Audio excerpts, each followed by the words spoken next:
नमस्कार प्यारे विद्यार्थियों, मैं आपके समझ अगली वीडियो लेते आया हूँ अर्थशास्त्र। तो अपने लोग कहाँ पे चल रहे थे? कल हमने लोगों ने पढ़ा था व्यक्तिगत मान को प्रभावित करने वाले घटक। तो मान को प्रभावित करने वाले घटकों में हमने पढ़ लिया था कि मान को प्रभावित करने वाले घटक भी दो टाइप के होते हैं। एक तो होते हैं व्यक्तिगत मान को प्रभावित करने वाले घटक और बाजार मान को प्रभावित करने वाले घटक। यहाँ पर बात करने के बाद हमने कहा था मान फलन पढ़ेंगे। तो अगर आपने पहली शर्त, अगर आपने वीडियो नहीं देखी, पिछली वीडियो अगर नहीं देखी, तो सबसे पहले आप मेरे चैनल पे जाएं और पिछली वीडियो देखें, उसके बाद ही ये अगली वीडियो आपके समझ में आएगी, क्योंकि पूरा लिंक्ड है, लिंक्ड सिलेबस है। तो अगर आपने वो वीडियोस नहीं देखी तो पहले वो देखो। चलिए, और आपको ऑफलाइन क्लास का मजा आने वाला है, जो मेरे सामने बैठे हुए हैं बच्चे। तो हमने पढ़ लिया था कि मान फलन की बात करनी है। मान फलन क्या है? तो मान फलन मैंने बताया था कि मान फलन किसे कहते हैं? मान फलन जो वस्तुति कीमत, वस्तुति मान और उसको प्रभावित करने वाले घटकों के बीच फलनात्मक संबंध को व्यक्त करता है, उसको मान फलन कहते हैं। वस्तुति मान और उसको प्रभावित करने वाले घटकों के बीच फलनात्मक संबंध को जो व्यक्त करता है, उसको हम मान फलन कहते हैं। कल वाली वीडियो में मैंने बताया था, कल शायद ये बताया था, ठीक है। अब मैं चलता हूं कि मान फलन को अंग्रेजी में कहते हैं डिमांड फंक्शन। क्या कहते हैं? Demand function. अब डिमांड फंक्शन क्या है? तो देखिए, डिमांड फंक्शन, ये डिमांड फंक्शन में दो टाइप का है। एक है इंडिविजुअल डिमांड फंक्शन और दूसरा है मार्केट डिमांड फंक्शन, यानी कि व्यक्तिगत मान फलन और बाजार मान फलन। तो व्यक्तिगत मान फलन क्या है? मैंने कल बताया था, ध्यान होगा तुम लोगों को, कि व्यक्तिगत मान फलन क्या है, व्यक्तिगत मान को प्रभावित कौन करता है। अब इसमें हम लेते हैं कि व्यक्तिगत मान फलन बाजार में किसी एक उपभोक्ता, एक कंज्यूमर की वस्तु के लिए मांग, वो वस्तु के लिए मांग तय करता है, वस्तु के लिए मांग तथा उसके विभिन्न निर्धारक तत्व। और व्यक्तिगत मान के निर्धारक तत्व क्या है? वस्तु की मांग है, वस्तु की कीमत है, संबंधित वस्तुओं की कीमत।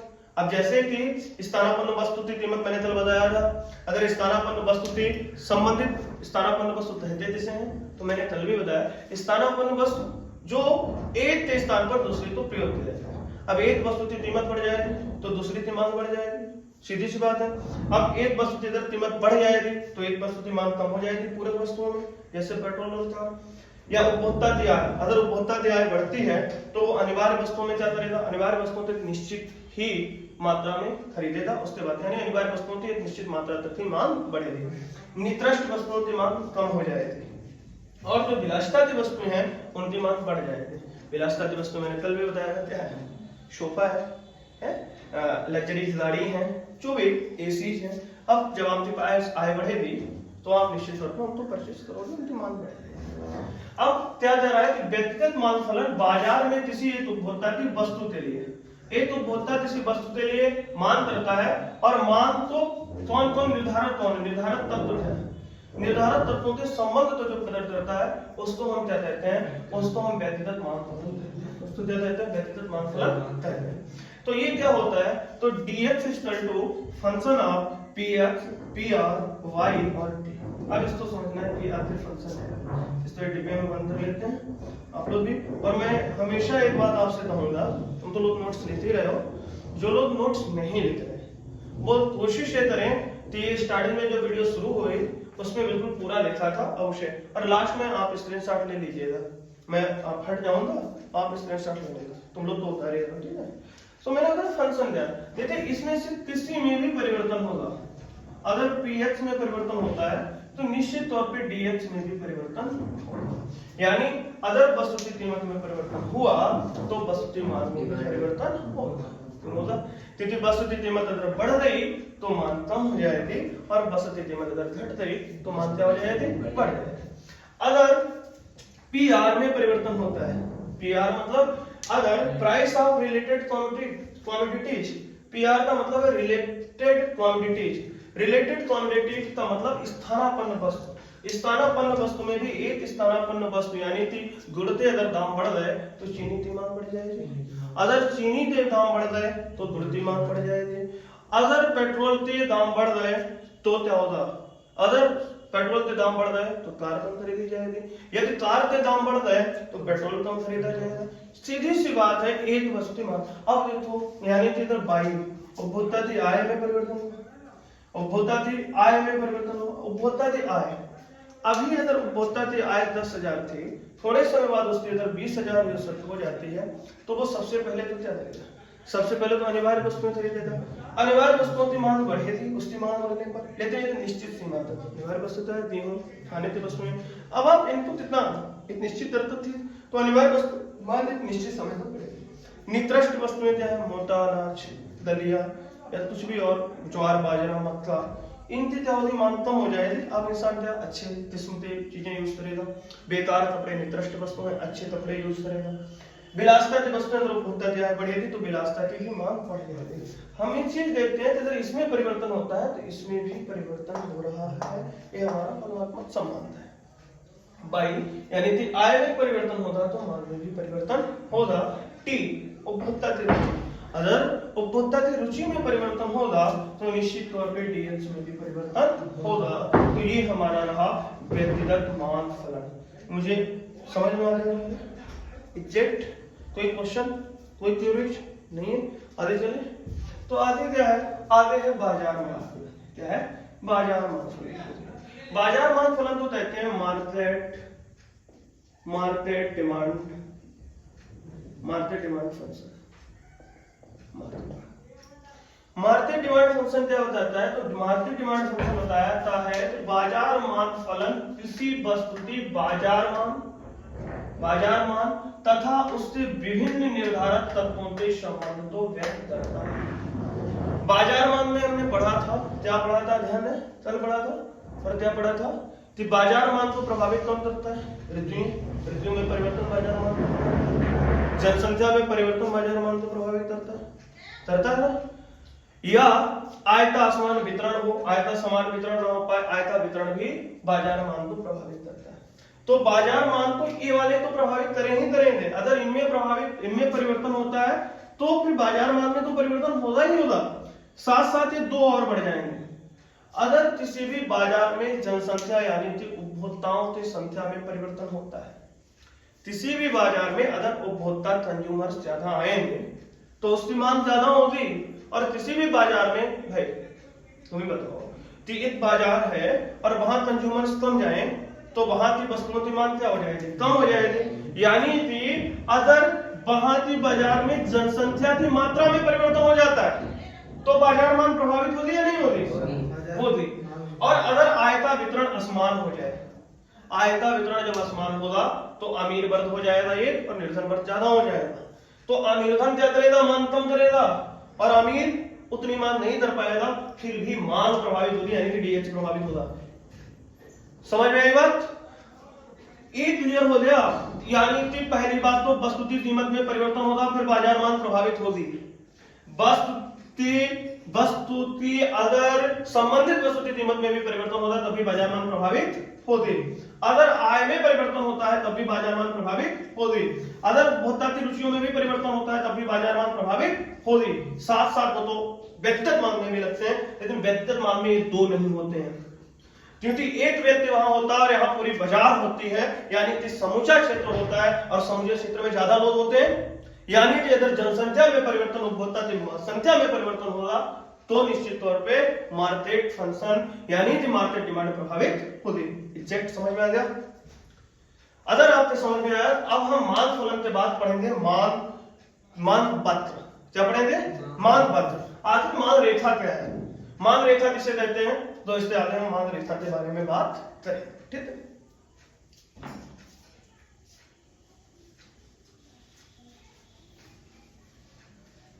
तो समझ में आ गई बात? इसे ड्रॉप कर देंगे इतना, है ना, बीच में। अब फिर अपना मांग रेखा, ये ज्यादा अच्छा है, कल वाले की अपेक्षा रेखा आज बेटर है। बात यह है कि धीरे धीरे जितना करते रहेंगे उतना हो जाएगा, और ऐसे वीडियो भी छोटी बनेगी। अब क्या हो गया, मांग पत्र हो गया। मांग पत्र पढ़ाना मजा आया? मांग पत्र से पहले मांग सारे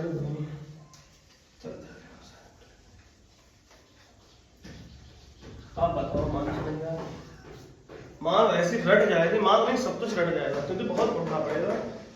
अब है, अब पढ़ते हैं मान सारणी या मान अनुसूची।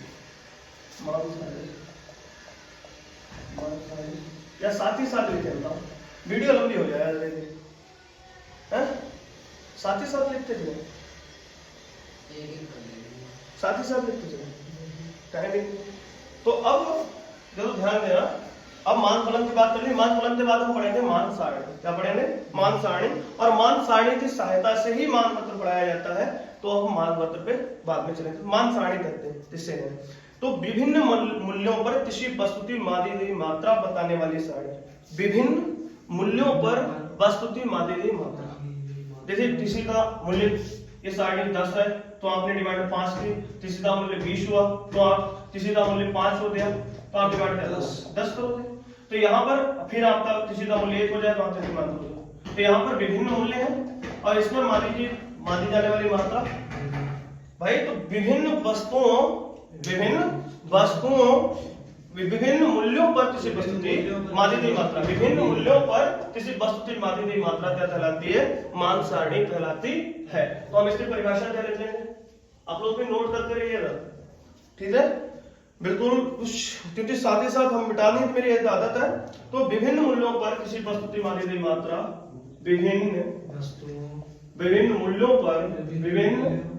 पर किसी वस्तुति मांगी गई मात्रा, किसी वस्तुति मादी गई मात्रा को मान सारणी कहते हैं। क्या कहते हैं? मान सारणी कहते हैं। मान सारणी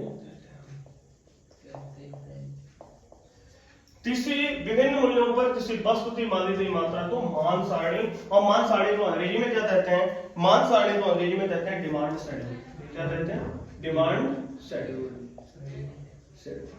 जैसे मैंने अंग्रेजी इसलिए लिखा थी क्योंकि इसी को मान सूची भी कहते हैं, इसी तो मान अनुसूची भी कहते हैं। क्या कहते हैं? मान अनुसूची भी कहते हैं। तो हिंदी में इसके 2 नाम है, अंग्रेजी में इसका 1 नाम है। तो हम कह सकते हैं कि डिमांड, अब हम बात करें तो मान सारणी की 2 प्रकार की होती है, जब पढ़ते चले मान सारणी भी 2, एक व्यक्तिगत मान सारणी और बाजारती सारणी। तो मान सारणी भी कितने प्रकार की होती है? How many types? Demand schedule. तो मान सारणी भी 2 प्रकार की होती है। कितने प्रकार की? 2 प्रकार की। एक कौन सी जगह आप खुद जान जाओगे। तो पहले तो हो जाएगी व्यक्तिगत मान सारणी, कौन सी हो जाएगी? व्यक्तिगत मान सारणी। और दूसरी कौन सी हो जाएगी? तो दूसरी हो जाएगी बाजार मान शेड्यूल। बाजार मान सारणी, व्यक्तिगत मान सारणी और बाजार मान सारणी। अब व्यक्तिगत मान सारणी में क्या हो जाएगा कि वस्तुति विभिन्न, एक लिखिए तो 2 लिखिए। अच्छा 2 लिखिए, ठीक है, बता देना, उसमें इधर मात्रा होता है, इधर गड़बड़ होती है। बाजार मान सारणी और व्यक्तिगत मान सारणी। तो व्यक्तिगत मान सारणी भाई क्या होती है? ऊपर वाली परिभाषा देख लो, विभिन्न मूल्यों पर किसी वस्तुति मादी गई मात्रा, विभिन्न मूल्यों पर किसी एक व्यक्ति द्वारा वस्तुति मादी गई मात्रा व्यक्तिगत मान सारणी। विभिन्न मूल्यों पर किसी एक वस्तु की मांगी गई मात्रा क्या कहलाएगी? मान सारणी कहलाएगी। और विभिन्न मूल्यों पर समूचे बाजार के, सुनो, विभिन्न मूल्यों पर किसी एक व्यक्ति की वस्तुति मादी गई मात्रा, ठीक है, देख लेते हैं। तो क्या हो जाएगा? वस्तुति विभिन्न कीमतों पर किसी एक उपभोक्ता की वस्तुति मान की बताने वाली सारणी क्या कहलाती है? लिख लो, वस्तुति विभिन्न मूल्यों पर किसी एक उपभोक्ता, उपभोक्ता ज्यादा बेटर है, किसी एक उपभोक्ता द्वारा वस्तुति मादी गई मात्रा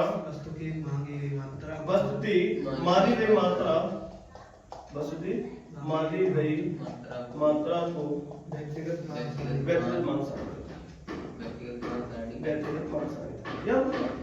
हमें तो लगता है अगर आप साथ साथ देखते जाओगे, नोट्स बनाते जाओगे, मान सारणी कहते हैं। आज यार ये आवाज और आ रही होती है, छट पड़ती है ना। विभिन्न मूल्यों पर किसी एक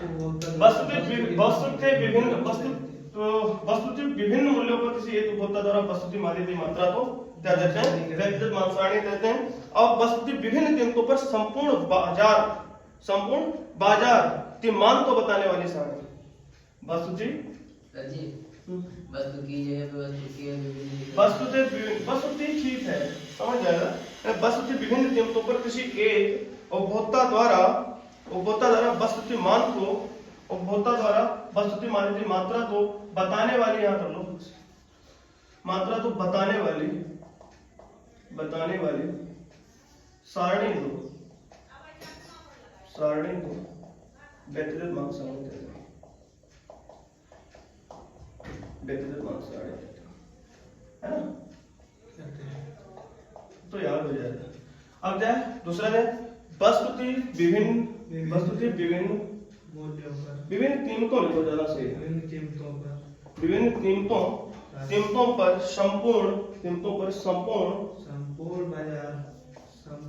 संपूर्ण बाजार वस्तुति विभिन्न कीमतों पर संपूर्ण बाजार की मांग को बताने वाली सारणी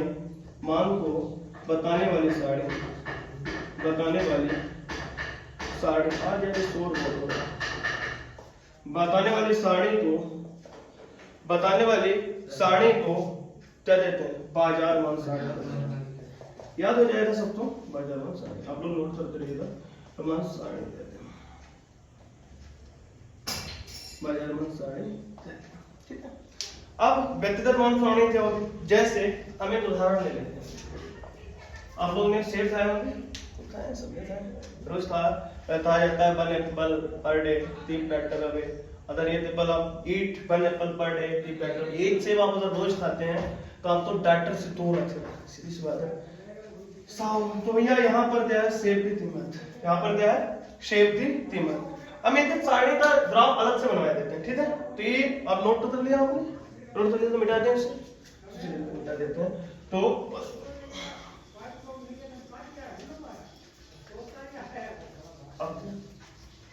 अब है नंबर व्यक्तिगत सारणी का उदाहरण।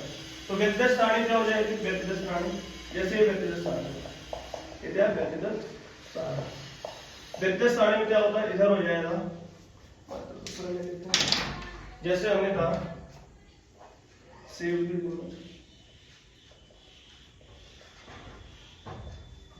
कीमत रुपए में, और राम की सेब की मांग ये दो से भी दिया गुजरा है किलो पे, ये तो वही ठीक है। दे दो जरा वो उसमें भर दो जरा, दे देंगे होगा। अब राम की सेब की कीमत और राम की सेब की मांग। अब देखो इसमें एक ही व्यक्ति है तो इसमें क्या हो जाएगा? 10 8 6 4 10 8। अब मान लो 10 कीमत है, तब राम सेब कितने मान देगा? मान लो सपोर्टेड राम सेब की मान था 4 केजी, कितना था? 4 केजी। अब मान बढ़ते हो कम हो गई 8 हो गई तो राम कितने मान देगा? 6 मान 6 केजी मान देगा, सीधी सी बात है। तो कीमत कम हो रही, 8 के बाद ये हो गया 6 तो ये कितना मानेगा? 8 मान देगा, ज्यादा कम हो रहा है ना तो ज्यादा करेगा। एक व्यक्ति थी, अब मान लो 4 हो गया, कितना हो गया? 4 तो ये मान कितना करेगा? 10 करेगा, कितना करेगा? 10 करेगा। तो इसमें क्या है? इसमें हम एक व्यक्ति की बात कर रहे हैं, किसकी? एक व्यक्ति की बात हम कर रहे हैं, तो ये हमारी हो गई व्यक्तिगत सारणी। कौन सी हो गई? व्यक्तिगत सारणी। अगर हम बाजार सारणी की बात करें, बाजार मान सारणी की, बाजार मान सारणी की बात करें, बाजार मान सारणी की बात करें तो बाजार मान सारणी क्या होगी? बाजार मान सारणी की अगर हम बात करें तो बाजार मान सारणी में क्या होगा? बाजार मान सारणी में वो भी दोस्तों इस्तेमाल करते तत्व। बाजार मान सारणी में क्या होगा? तो बाजार मान सारणी में वही तो ले लेते हैं सेब की कीमत रुपए में, सेब की कीमत रुपए में, और उसके बाद राम की सेब की मांग, राम की सेब की मांग और केजी में, और फिर क्या जाएगा? श्याम की सेब की मांग, श्याम की सेब की मांग तेजी में। अब दोनों तो जोड़ देंगे तो क्या आ जाएगा? बाजार मान। क्या आ जाएगा? बाजार।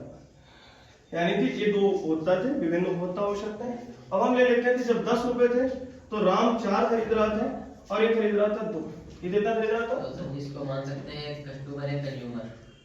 नहीं, दोनों कंज्यूमर ही उपभोक्ता ही तो है। बाजार मान में क्या, बाजार मान में तो बहुत सारे उपभोक्ता हो सकते हैं, हमने दोता तो उदाहरण ले लिया है। बाजार मान में तो राम, श्याम, सोहन, मोहन, तो जितने उपभोक्ता है सबकी मांग को जोड़ के बाजार मान, ठीक है, वो कौन से बनते हैं? बाजार मान बन गए।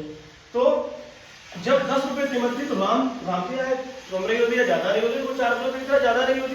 श्याम तो जैसे कि आय कम रही होती, यार मशीन चल रही है इसमें आय ज्यादा। श्याम की सेफ्टी मान कितना है? 2 है, ठीक है, कोई दिक्कत नहीं। यदि अच्छा कंटेंट पढ़ने के लिए हो सकता है आपको तो एक्सक्यूज इधर आ रहा है, आवाज जो हो रही वॉइस हो रही, इसलिए थोड़ा सा आप लोग हमारा सपोर्ट करते रहें और आपको कंटेंट मिलता रहेगा, अच्छा मिलता रहेगा।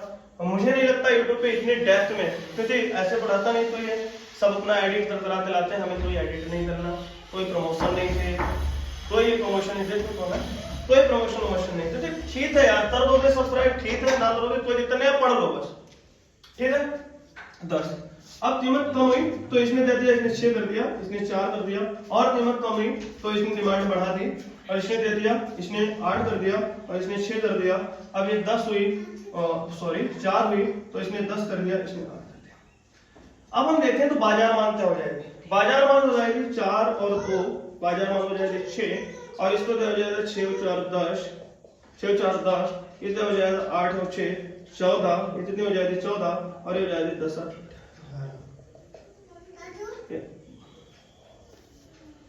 बाजार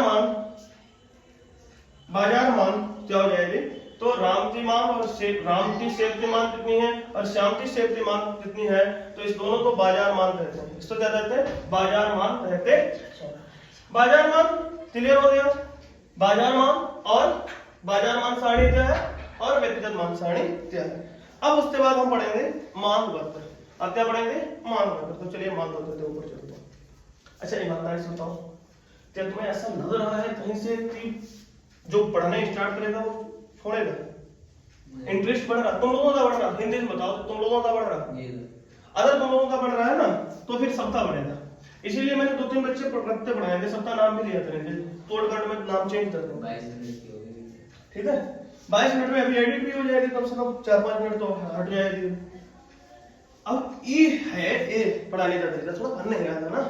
अब देखो तो टाइम भी बर्बाद नहीं हुआ, तो ये टाइम नहीं, 15 मिनट और पढ़ाएंगे और कितने डेप्थ में जाते जाते हैं, ऐसा लगेगा नहीं कि आपको कोई दिक्कत है डेली, ठीक है।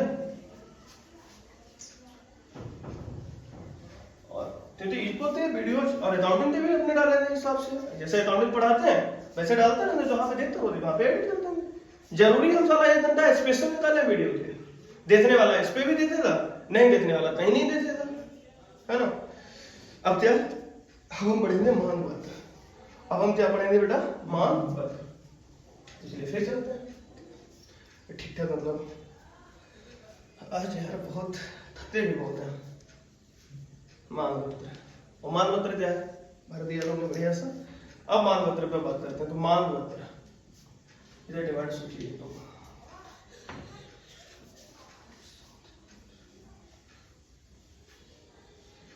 लेकिन घंटा भी है, खाली नजर डालते हैं, ऐसा लगता भी नहीं होगा तो देखते बनाते हैं, थोड़ा बहुत लगेगा तो देखते थे, इसमें शर्म भी आती है।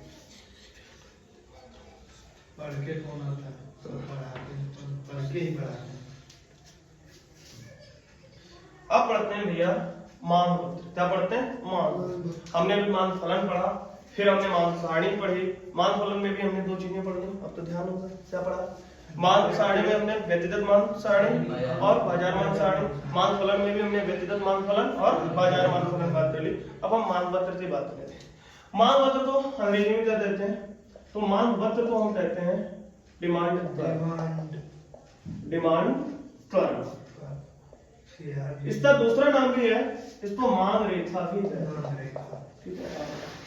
मांग रेखा, ठीक है। 16 पिक्चर में धर्मेंद्र कहता है मांग रेखा जो मान है 16 में ही रेखा, 16 में तो संफर बनता है मांग रेखा। तो मांग रेखा क्या है? मांग रेखा सीधी सी बात है, जब किसी वस्तु की विभिन्न मान की मात्राओं, बहुत सारी मान की मात्राएं होती हैं, और उनसे संबंधित मूल्य, यानी कि मान की मूल्य और मान की मात्रा या मान की मात्रा और मूल्य उनसे संबंधित जो सारणी होती है उसको हम क्या करते हैं, उसको हम चित्रीकरण करते हैं, उसको चित्र द्वारा प्रदर्शित करते हैं। किस द्वारा प्रदर्शित करते हैं? चित्र द्वारा। भाई चित्रीकरण का मतलब हम मैप तो बनाएंगे नहीं, हमने जो सारणी बनाई है पहले हम सारणी बनाएंगे और सारणी बनाने के बाद उसको हम क्या करेंगे, ग्राफिकल पेज पे दिखाएंगे। तो सीधी सी बात हिंदी में लिख लो, मान सारणी का चित्रीकरण, मान सारणी का चित्रीकरण, चित्रीकरण क्या कहलाता है? मान सारणी का चित्रीकरण ही मान रेखा कहलाता है। मान सारणी का चित्रीकरण ही मान रेखा कहलाता है। क्या कहलाता है? मान रेखा, मान रेखा कहलाता है, मान रेखा कहलाता है। क्या हो जाएगा? मान सारणी का चित्रीकरण ही क्या कहलाता है? मान रेखा। अब बात आती है कि मान सारणी या मान पत्र, डिमांड तरफ क्या है? मान पत्र। तो मान पत्र भी दो प्रकार का हो जाएगा, व्यक्तिगत मान पत्र और बाजार व्यक्तिगत मान पत्र और बाजार मान पत्र, बाजार मान। इसमें 2 मार्क ले इसके लिए, 2 मार्क का त्याग करना यार, ये जी ठीक है 4 बार बदलो। व्यक्तिगत मान पत्र और बाजार मान पत्र। अब व्यक्तिगत मान पत्र में क्या है? व्यक्तिगत मान पत्र तो अंग्रेजी में कहते हैं तो इंडिविजुअल डिमांड कर्व, अंग्रेजी अपने इंडिविजुअल डिमांड कर्व, और इसका हो जाएगा मार्केट डिमांड कर्व। अब व्यक्तिगत मान में वस्तुति जो पत्र वस्तुति विभिन्न कीमतों पर किसी एक व्यक्ति की मांग को बताता है। जो पत्र लिख लो, जो पत्र या जो रेखा, जो पत्र या रेखा वस्तुति विभिन्न कीमतों पर, वस्तुति विभिन्न कीमतों पर, वस्तुति विभिन्न कीमतों पर, जो पत्र वस्तुति विभिन्न कीमतों पर किसी एक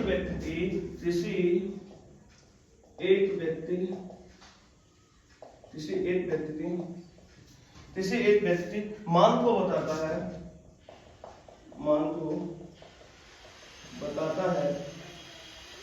जो पत्र वस्तुति विभिन्न कीमतों पर किसी एक व्यक्ति मांग को बताता है, उसे क्या कहते हैं? उसे व्यक्तिगत मान पत्र कहते हैं, उसे व्यक्तिगत मान पत्र कहते हैं। लिखने की कोई जरूरत नहीं।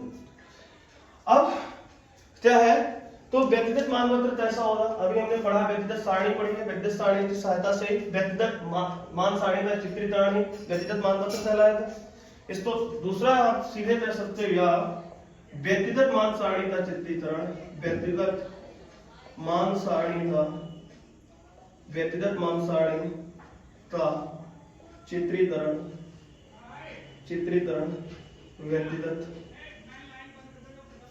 व्यक्तिगत मान पत्र कहलाएगा।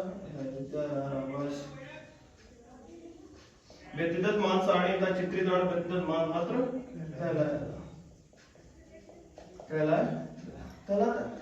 अब जो हमने रेखा बनाई थी, ध्यान, वो जो सारणी बनाई थी व्यक्तिगत मान सारणी, तो उसमें हमने क्या लिया था? शेप की कीमत, याद है? अभी जस्ट शेप की कीमत, शेप की कीमत और रुपए में थी, रुपए में, और राम कीमत, राम द्वारा मांगी गई शेप राम थी, मांग के शेप की मांग शेप। अब शेप की कीमत जब 8 थी, या मान लो 10 थी, कितनी थी? 10। तो राम शेप कितने मांग रहा था? 2। जब 10 से 8 हो गए तो राम शेप कितने मांगेगा? 4। अब 6 तो कितना मांगेगा? 6। जब 6 के बाद जब 4 हो गए तो कितना मांगेगा? 8। तो ये व्यक्तिगत मान है, ये व्यक्तिगत मान है। अब अगर हम इसको ग्राफ पे दिखाएंगे, अब यहाँ से ध्यान देना, अब आपको ग्राफ पे चलना है। सीधे अपनी कॉपी पे, दोनों को कॉपी पे स्केल से नाप लेना है, बराबर बराबर उसको इसको में बांट देना है। ये हो गया। इसका जो मान पत्र बनेगा वो ऐसे ही बनेगा, ऐसे बनेगा। ठीक है, हम देखे लेते हैं। तो यहाँ हम ऐसे तरह लेते हैं। सबसे पहले यहाँ पर देखो, ये जो रेखा होती है, मैं इसे बहुत स्पष्ट समझा देता हूँ फिर से, कि ये जो रेखा होती है, जो सीधी रेखा होती है, ये जो सीधी रेखा होती है, इसे बोलते हैं ऊर्ध्वाधर रेखा। क्या बोलते हैं? ऊर्ध्वाधर रेखा। इसको अंग्रेजी में बोलते हैं वर्टिकल लाइन। वर्टिकल लाइन पर ही हमेशा हम प्राइस दिखाएंगे। मांग में नियम में ध्यान रखना, वर्टिकल लाइन पर ही हमेशा क्या दिखाएंगे? प्राइस। और जो ये होते हैं हॉरिजॉन्टल, इसे बोलते हैं क्षैतिज, इस पर हम हमेशा मान दिखाते हैं। इस पर क्या दिखाते हैं? मान। यानी कि वर्टिकल पर हमेशा हम प्राइस और इधर हम हमेशा हॉरिजॉन्टल पर हमेशा डिमांड। डिमांड है मान, और यहाँ रहेगा यक्स, ए रहेगा वाई, ए जीरो भी हो जाता है और ओ भी होता है, ठीक है, जीरो मान लेते हैं। अब इधर हम देखते हैं कि हमारी कीमत कितने तक है? 10 तक है, तो हम इसको बांट लेंगे 3 भागों में, बराबर बराबर में। तो हम 2 का अंतर लेते चलते हैं। कितने का अंतर? 2, 4, 6, 8, 10। कितना? 2, 4, 6, 8, 10 का 10। हम इधर भी देखते हैं 2 का अंतर चल रहा है, तो 2, 4, 6, 8 और 10 ले लो। 10 की तो जरूरत है नहीं, 8 कितने रखें? 8। अब हम देखते हैं कि 10 जब कीमत थी, प्राइस कितनी थी? 10, तो राम शेर कितने मार रहा था? 2। राम शेर मार रहा था 2, तो हम यहाँ पे लगा लेंगे पॉइंट, 2 मार रहा था भाई। जब कीमत 8 हुई तो राम ने कितने मारे? 4। राम ने कितने मारे? 4। जब कीमत 6 हुई तो राम ने कितनी मारती? 6 तेजी मारती, ठीक है, राम ने कितनी मारती? 6 तेजी। और जब कीमत 4 हुई तो राम ने कितनी मारती? 8। अगर हम देखते हैं तो ये हमारा कौन सा शटल बन गया? ये हमारा डीडी वक्र बन गया। कौन सा वक्र? Individual demand curve. ये डीडी यहाँ पे लिख दिया, और ये आपका बन गया है व्यक्तिगत मांग वक्र। ये क्या बन गया है? व्यक्तिगत मांग वक्र। ये आपका व्यक्तिगत मांग वक्र लिखिए आप, सही पूछिए,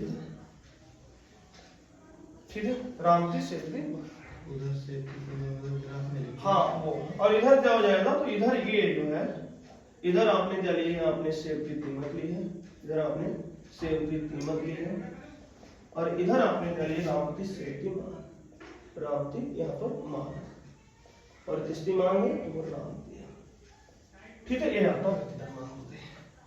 अब बाजार मान। बाजार मान क्या है? तो बाजार मान को अलग से समझा देते हैं, क्योंकि हम बाजार मान में व्यक्तिगत मान के 3 ग्राफ बनाते हैं, उससे जोड़ते हैं, कायदे से समझा देते हैं बाजार मान। तो ठीक है, बाजार मान समझा देते हैं। इतना आप स्क्रीनशॉट ले लो, हम भूल जाते हैं, स्क्रीनशॉट का याद दिला दीजिएगा। मैं थोड़ा हट जाऊंगा, आप लोग स्क्रीनशॉट ले लीजिए। मजा आया? क्लियर हुआ? अब तो नहीं बोलोगे।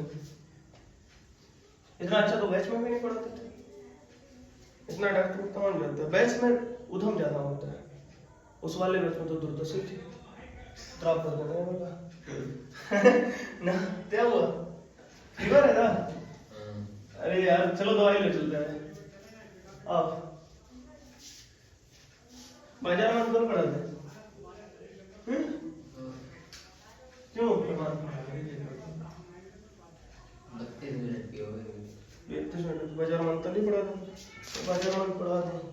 कल पढ़ाई बाजार मान के आपने वीडियो बना दीजिए। हाँ बाजार मान के अलग बना। चलिए ठीक है, तो फिर वही औपचारिकताओं का निर्वहन करते हुए जो परंपरा हमारे यूट्यूबर्स के साथियों ने डाली है, उस परंपरा को निभाते हुए आपसे कहता हूँ, अगर अच्छा लगा हो, बशर्ते अगर आपको अच्छा लगा हो, समझ में लगा हो, तो फिर अपने साथियों तक पहुंचाओ, 4 साथियों तक पहुंचाओ, लाइक करवाओ, शेयर करवाओ, पढ़ो और पढ़वाओ, ठीक है। चलिए मिलते हैं बाजार में।